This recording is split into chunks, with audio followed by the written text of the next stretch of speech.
Hi everyone. இப்போ வந்து Saturday night. இன்னைக்கு டின்னருக்கு என்ன செய்யலாம் அப்படின்னு யோசிச்சப்ப பூரி உருளைக்கிழங்கு மசாலாவும் செஞ்சலாம் அப்படின்னு நானும் அம்மாவும் டிசைட் பண்ணிட்டோம். எங்கள் வீட்டில் வீடியோவில் செஞ்சுருக்க மாதிரி தான் உருளைக்கிழங்கு மசாலா செய்வோம். நீங்கள் இந்த மாதிரி ட்ரை பண்ணியிருக்கீங்களான்னு கமெண்ட்டில் சொல்லுங்கள். அப்படி இல்லாட்டி ட்ரை பண்ணி பாருங்கள், கண்டிப்பாக நல்லாயிருக்கும். நாங்கள் வந்து மாவு வந்து ஃபுட் ப்ராசஸரில் தான் பிசைவோம். இது வந்து உஷா ஃபுட் ப்ராசஸர், வாங்கி 3 years ஆச்சு.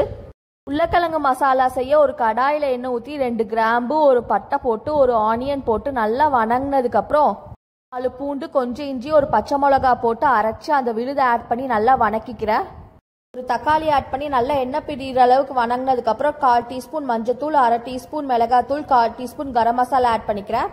இதில் வந்து முழுக்கிற அளவுக்கு தண்ணி ஆட் பண்ணுறோம், ஏன்னா ராவான மசாலா ஸ்மெல் போகிறக்காக. நல்லா தண்ணி இப்படி வத்துற வரைக்கும் கொதிக்க வச்சுக்கோங்க.